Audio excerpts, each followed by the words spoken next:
Basketball Conference Podcast. I'm here with producer Scott. Scott, how's it going? Hey, doing good. We said that we weren't going to do a live show, but then you and I were texting this morning, and we just decided we were going to fire at the hip. We're This, doing it. Short show. Nothing official. yeah, short show. Full recap coming later. Go ahead, Yeah, Mike. yeah, this is going to be an instant reaction show. We're just going to give you kind of a high-level look at some of the games that happened in the ACC today because it was a wild day in Wild. the ACC. Some unexpected outcomes. Sorry, Joey. Across the conference, we'll get to here in a minute. We're going to start with the Friday night game. Louisville 13, NC State 10. Woof. I had a message. Somebody shot me a message asking that we discuss the Brandon Armstrong quarterback situation in NC State, which I think is a fair one. Go ahead. I have one thought that I didn't make up myself, so you go ahead. I think that they should consider playing MJ Morris. My thought is that they're not going to play him because they want to conserve his red shirt. Yep, certainly possible. Okay.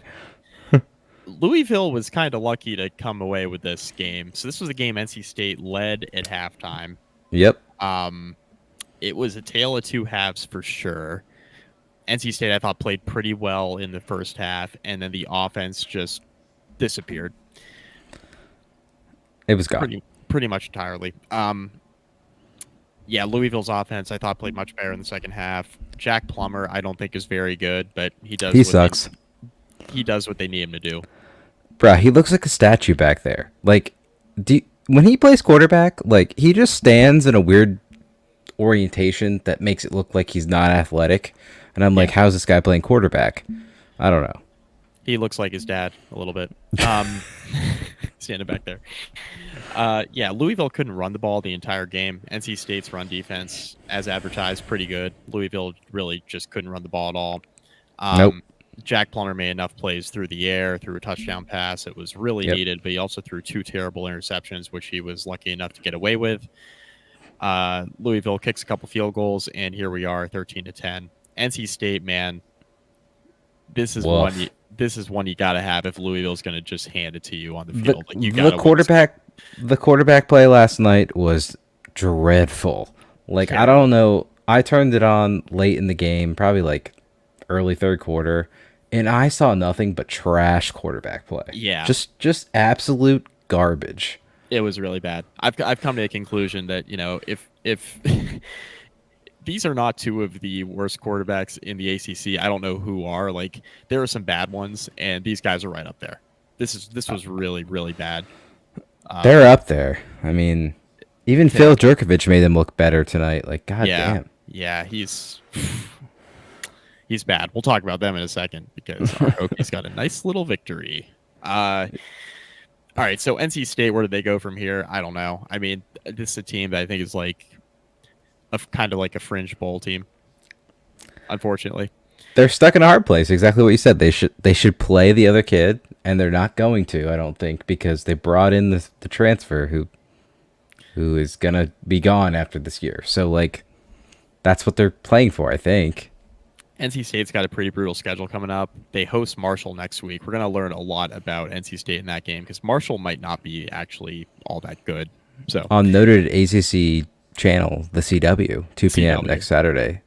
Right. Had that pummeled into my face today when I was watching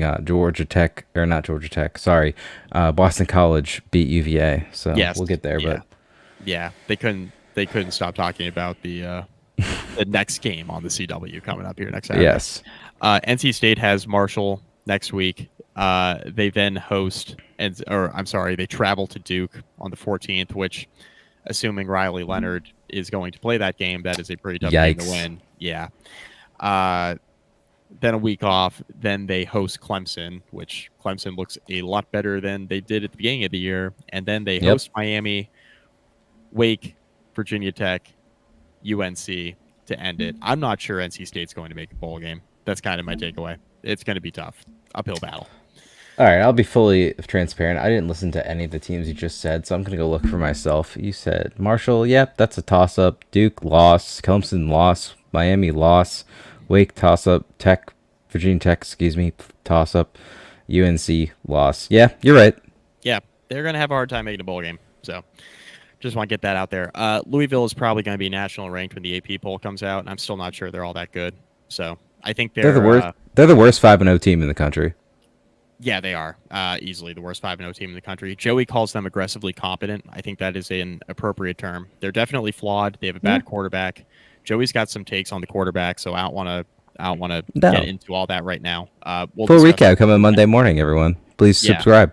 We'll discuss that on the recap. But yeah, not great for NC State.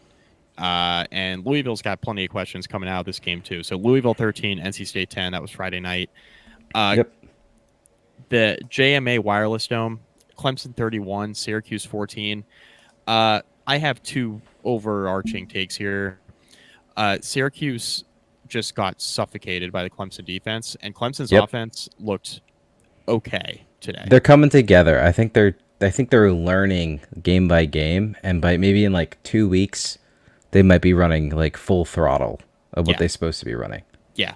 Clemson's best football, I think, is yet to come. And if this is the defense we get on a weekly basis, I think Clemson is still one of the top 15 to 20 teams in the country, maybe a little bit higher with their ceiling, depending on how good this offense ends up looking. Yeah, it's the negative of not having a preseason in college football. Like, they just didn't have any time to work this out with what's his name, Garrett Riley. So they just haven't had time to work it out. They're 5 weeks in, and they're starting to work out the kinks.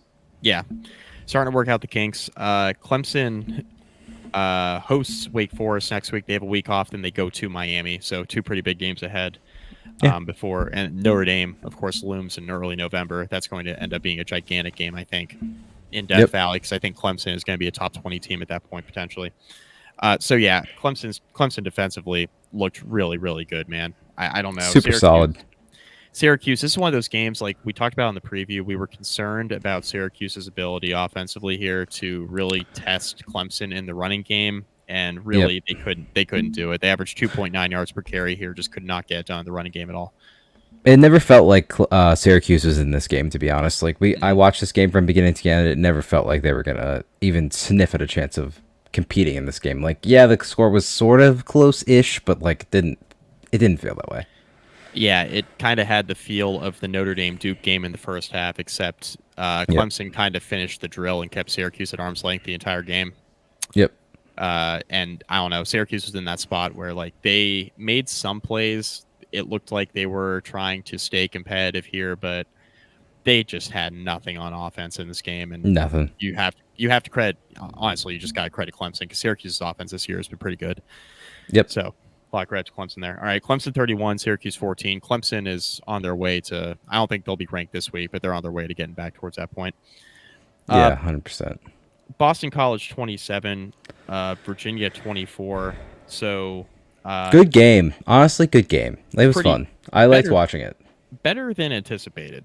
That's for sure. Yeah. A lot. UVA jumped out to a 21-7 halftime lead with a Hail Mary at the end of the first half, which is a nominee for the Go ACC Moment of the Week, coming later this Monday in the full recap for Week 5. But if you didn't see the play, basically the end of the half was called, and then they said, no, there's a few more seconds left. So they brought everyone back on the field, and UVA threw a Hail Mary, which they came down with to take the 21-7 halftime lead, and that was about it for UVA, and the second half didn't go their way.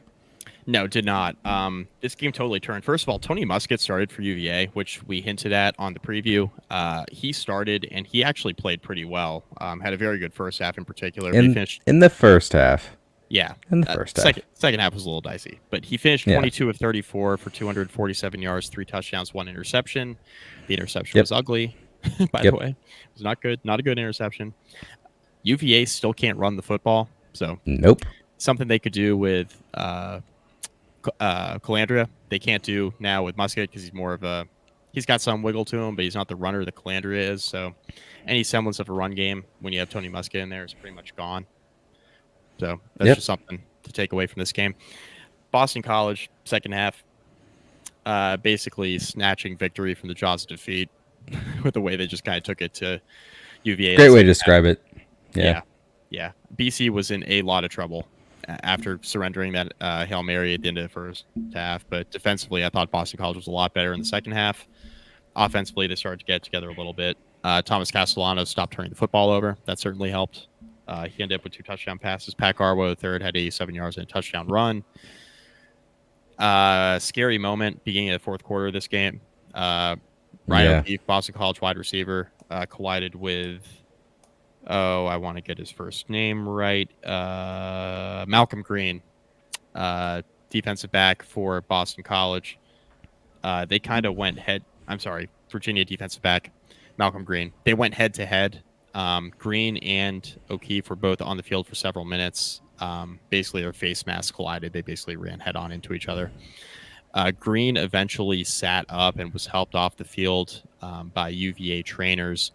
O'Keefe was mobilized. Just an awkward, unfortunate hit thing. It wasn't like intentional or anything. Nothing dirty there. O'Keefe, meanwhile, he was immobilized. He was moving both his left and right hand as he was escorted off the field, transported to a local hospital. Still waiting to hear what's going on there, but pretty serious situation for sure. Mm-hmm. But yeah, it was officially a neck injury that they were evaluating for at Mass General Hospital in Boston. So just something to monitor. I'm sure we'll get an update there. But yeah, that was definitely a scary moment. Game was paused for several minutes there. And yeah, it was tough. Not great. Cool. Yeah, Boston College 27, Virginia 24. More to come there. Virginia might not win a game this year. I think it's on the table. What about next week? What do you think? William & Mary? I am not. Mike London revenge game? I am not convinced, but that might be the one and only this year, potentially. Yikers. Right. Moving on. Sorry, Joey. Bowling Green 38, Georgia Tech 27. What the hell, Georgia Tech, was this? Woof. What was this? Woof. This was awful. Haynes King, so he's been pretty good this year. He was terrible today through a couple of if you read yes, correct. And if you read the stat line, it's not going to say, Haynes King, 300 yards passing, 4 touchdowns, 2 interceptions. You're like, well, how are the 2 interceptions? The 2 interceptions were when you can't throw 2 interceptions. Yeah. They were bad. Real bad. The one was really bad. The other one was a tip ball that might not have been it was bad. Yeah. I have seen better efforts from Haynes King. This is an empty calorie stat line. They were 22-point favorites, and they lost by almost 20 points, dude. This is an empty calorie stat line. Bowling Green was up 38-14 in this game at one point in time. They were 21-point underdogs. They were up 38-14 here. They were up by 24 points. Mid-third quarter. I will let Joey rant on this. Joey's at a wedding, of course, tonight. I will let him rant on this on the recap, and I don't want to steal his thunder, but just to give you a little hint, we were ranking recent, really bad Georgia Tech losses. This is up there. And this is up there, and Joey's going to tell you exactly where it is on the recap. Scott and I already know where he ranks it. We won't spoil it. We won't spoil it. We'll tune in Monday morning for the recap. You'll see it on the recap. Yeah, honeymoon is over for Brent Key, by the way. 100% over. You cannot lose to Bowling Green, man, and you cannot lose to them like this. You can't. Well, go ahead. What was the tweet you sent me? How much did they pay to win the game? $1.1 million. It was a buy game, by the way. $1.1 million to Bowling Green to come play in Atlanta, and you were down 38-14 at one point in the third quarter. Can't do it. Can't pay $1 million to lose by 20 points. Can't do it. And I like what Brent Key has done at Georgia Tech so far. You cannot do this. No. This is some Jeff Collins ass shit. You cannot do this. Ugly. Whoo. Ugly, man. Not good. Bowling Green 38, Georgia Tech 27. My God, we got some questions about the Jackets. Oh, man. I got a good one for you here, Scott. Number 11, Notre Dame 21. Number 17, Duke 14. Hell yeah, Irish. Run the cover play, baby. Cover town Irish, baby. They trailed late. They were not looking good. We were in our text messages saying they were dead. The bet was dead, and then from the grace of touchdown Jesus himself, Audric Estime takes the draw up the middle, breaks 2 tackles, and he goes to the house. So, and we make the 2-point conversion, which thank God, because the line I got was 5.5, and they were sitting at 5 before the 2-point conversion. So, amazing performance by Duke. I really think Duke outperformed any expectations, to be honest. I know the line was only 5.5, but I think everyone here, at least if you listen to the preview, weren't expecting Duke to be within 5.5. And Mike Elko can fucking coach. That dude can coach. He can coach. We thought that Duke would be game in the first half. We did not think that this would be a situation where in the second half Duke would. They were down. They were down 13-0, right? That was real. It was 13-0. It was 13-0 in the third quarter. By the way, Notre Dame. So first of all, Duke squanders 2 field goal attempts in the first half. Let's start with that. Yeah, true. They missed 2 field goals in the first half. Notre Dame's doing everything in their power to keep Duke in the game. But by the way, Duke was really struggling to move the ball in the first half. Notre Dame's defense did a pretty nice job. Notre Dame's offense was kind of fits and starts all night, but was moving the ball with at least some momentum in the first half that you could kind of tell the script that we laid out on the preview, where it was going to be Notre Dame just pounding the rock, and then breaking through in the second half. They were laying the groundwork for that in the first half. And it was 10-0 at the break. Duke misses a shorty, a surprise field goal. They miss. It's still 10-0 at halftime. Notre Dame gets a field goal in the second half. It's 13-0. And then all of a sudden, Notre Dame's offense was gone. Like, poof, gone. Bad. It was bad. Credit to Duke's defense. Big time. Duke's defense played fantastic tonight. They really gave Notre Dame a bunch of issues, which we thought they might give them some. But Duke's defense is legit. Really gave Notre Dame some problems.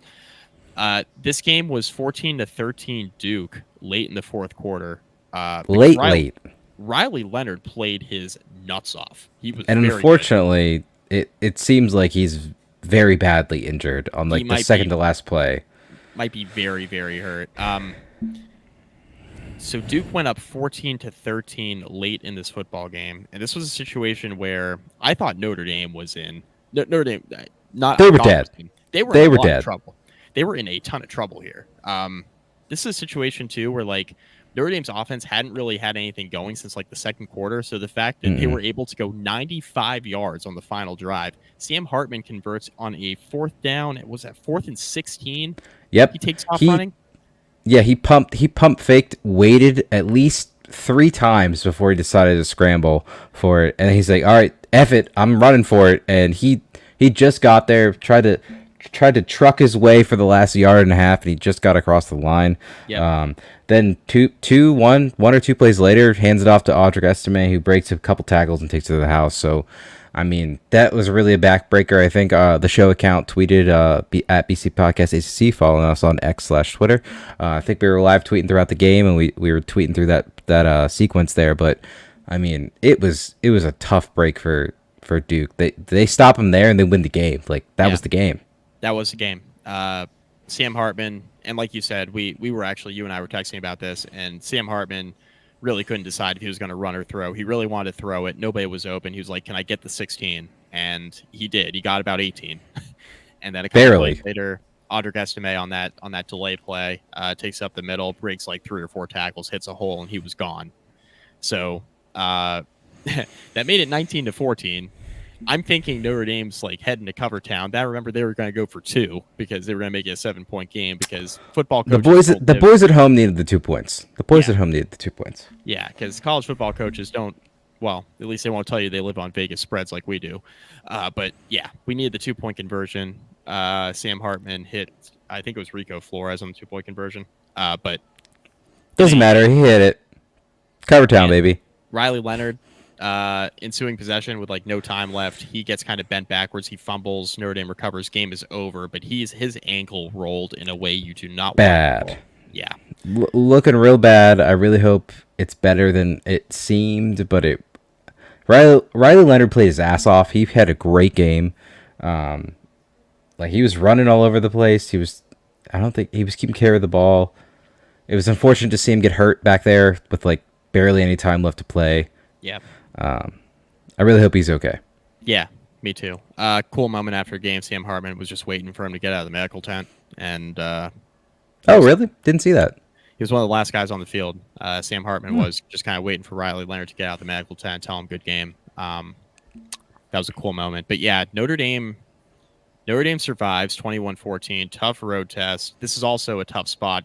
We were talking about this on the preview. Tough spot after that Ohio State loss. So I think getting a win in a hostile environment in Durham. It was loud in Durham tonight. Wallace Wade wackos, baby. Yeah. They're out to play. It was loud. It was loud at Duke tonight. So yep. Yeah, that's a pretty big win for Notre Dame. They needed that one desperately. As for Duke, like as long as Leonard can continue to play, I don't know. Yikers is right. They are idle next week, so that's probably good for what it seemed to be a high ankle sprain or worse. Yeah. But do you know what they have after their idle? I'm not aware. I can tell you right now. Yes, they're off next week, and then they host NC State. They should be able to win that game without him. Yeah, and then they travel to Florida State. They're going to want to have him in that game because I think if they do, they're going to have a chance in Tallahassee. I think if they play like they did tonight defensively. Yeah, I agree. So they got Florida State in 3 weeks. So hopefully Riley Leonard can heal up in the next 3 weeks, assuming it's a high ankle sprain. I don't know for sure.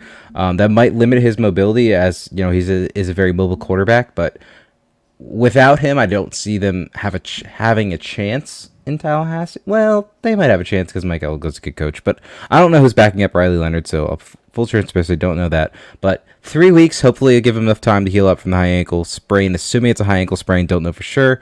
But yeah, I mean, it's lucky they get the bye next week in the NC State. They should be able to handle NC State, I think, without him. Yeah. So we'll see. I mean, hopefully it's not. I mean, high ankle sprain would suck, but he could eventually play on it versus like ankle break. He's probably done for the year. So hopefully he was putting a little bit of weight on it going to the tent.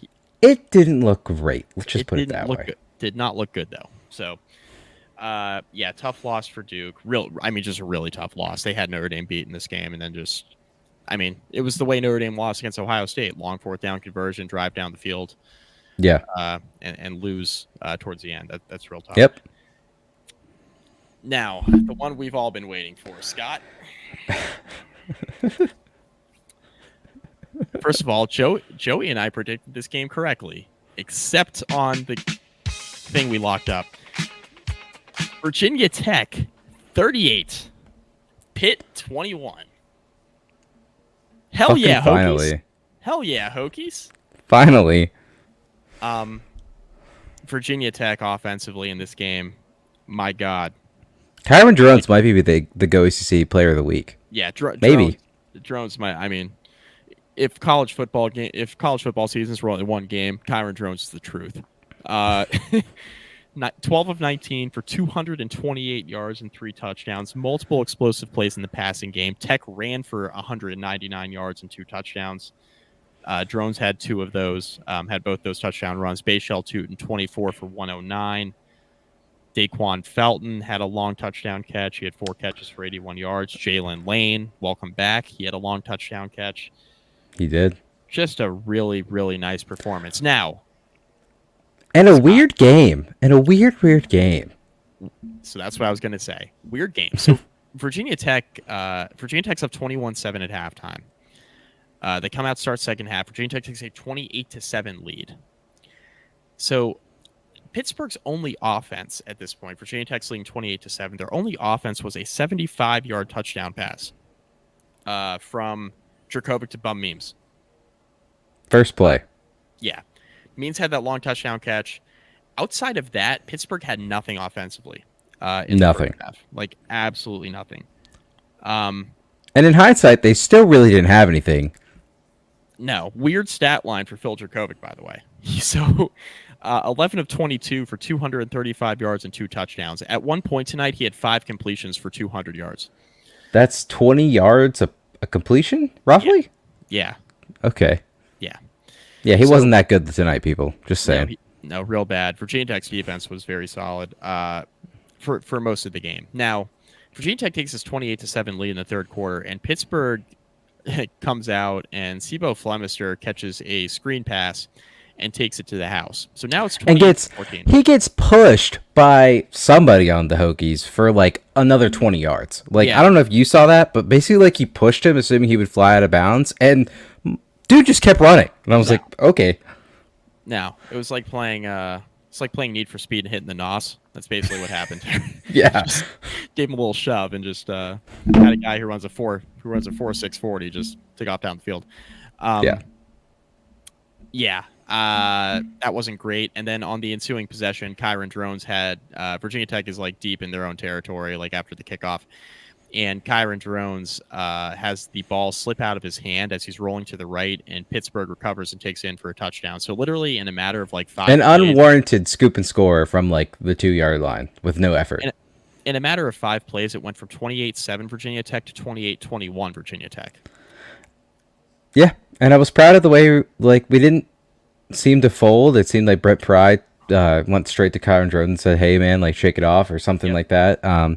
It seemed like the Hokies responded well to that like blip of adversary or whatever that word is that I'm not. That they need to respond to in the middle of the game there, because they could have let that snowball and they didn't. So good for them. That's something that, at least as me as a Hokies fan watching this team for the past few years, didn't expect to see. And otherwise, I was happy to see them close it out at the end of that. Yeah, after Braylon Lovelace took that fumble in from 4 yards out for the scoop and score to make it 28-21, Virginia Tech comes out a few minutes later. Virginia Tech had to punt, by the way, on the possession following that, and then Virginia Tech got a stop. Huge sack of Phil Dracovic. You and I were texting saying that was a gigantic play. It was Keontae Jenkins, I think, in on that sack. Gigantic play in the game because Pitt had all the momentum. Then Pitt has to punt. And what does Kyron Drones do on that next possession? He hits Jalen Lane on a 53-yard touchdown pass over the middle. Waited, was real patient, rolling across his body. Rolled out to his left. Got hit while throwing. Made a throw back to the right. Jalen Lane was sitting in the middle of zone coverage, and there was the safety blew the coverage. And he was sitting right in the middle of the zone defense, and he just turned it up the field, and that was that. Virginia Tech had a little bit more breathing room again. Of course, it was 35-21 at that point. And then the defense just suffocating. Outside of those 2 big plays tonight, it was a real solid effort by the Virginia Tech defense. Defense only gives up 14 points. So definitely a more inspired effort. Pittsburgh's rushing attack never really got going, which is something obviously we were concerned about. Virginia Tech entered the game as one of the worst teams in the country defending the run. I think they were like 125th nationally in rush defense. Tonight, Pittsburgh had 24 carries for 38 yards as a team. Sibo Flemister was the leading rusher with 10 carries for 41 yards. So that kind of gives you an idea of, how the Virginia Tech defense responded. Yeah. So that was good. I mean, good for us Hokies fans. Got to win. Got to win these types of games. This was a must win. This is a gigantic win for the coaching staff. They needed this one desperately.